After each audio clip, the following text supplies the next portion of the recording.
I heard the whisper long before the storm came. Not from the wind, but from within. A trembling call that said, "The time has come." The world had grown silent, not in peace, but in exhaustion. Empires rose and fell with the speed of a heartbeat, and humanity, desperate for order, begged for a savior. We didn't notice when truth became negotiable, when morality became optional, when faith became currency, and in that silence something ancient stirred. The mark was waiting.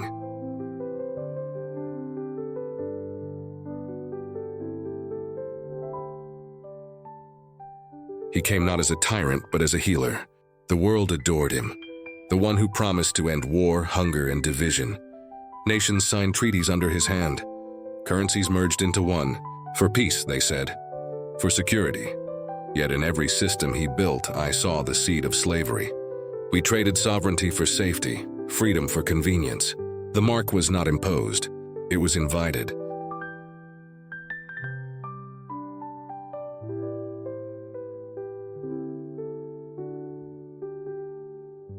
It began as innovation, the final step in human evolution. One identity, one system, one global code. No hunger, no theft, no lies. But beneath the shining surface, the beast smiled.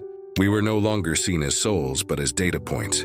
Every transaction, every thought, every act of faith, monitored, ranked, and judged. And those who refused the mark were declared enemies of progress.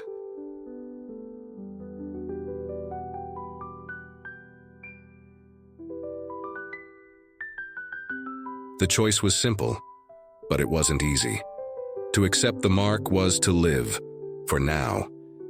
To reject it was to die, but to live forever. Families divided. Lovers betrayed each other. Churches burned, not by outsiders, but from within, by those who believed compromise was wisdom. And I watched as millions lined up smiling, unaware that their allegiance was sealing their fate.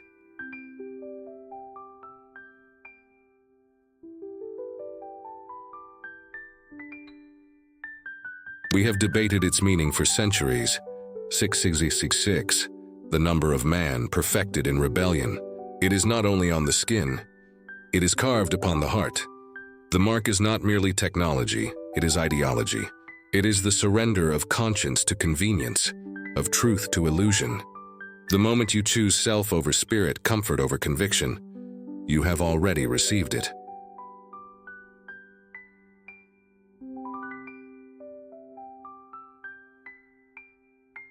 Deception no longer hides in darkness. It thrives in daylight. The false prophet performs miracles. The Antichrist offers reason. Together they build a kingdom of logic without love, progress without purpose. And the people cheer, blind to the chains they celebrate. They call it enlightenment, but it is enslavement wrapped in light.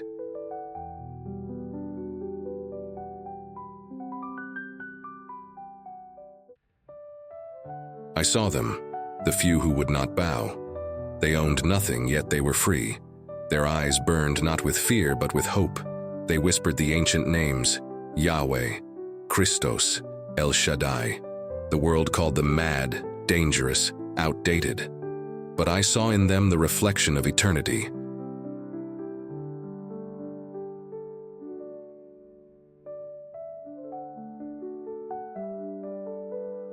And then, the system failed. The machine that promised eternal order began to devour itself. The networks fell silent. The mark, once the key to life, became the curse of death. The great cities, Babylon reborn, fell in a single hour. The beast turned upon its own, and the deceiver tasted his reward.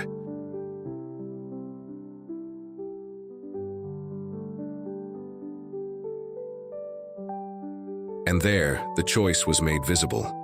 The marked walked into darkness, bound by their own desire. The unmarked, scarred, hungry, trembling, walked into light.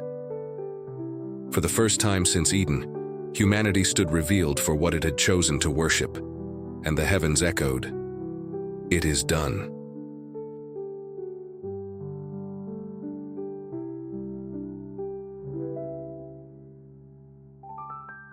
But the story did not end in ashes. Even as the smoke rose, light pierced through. For every mark of the beast there was a seal of the Lamb. and those who endured carried on, redeemed, restored, reborn. For though the beast ruled for a season, truth endures beyond time. And I heard the voice again, whispering from eternity, "The mark divides the body, but cannot touch the soul that remains mine."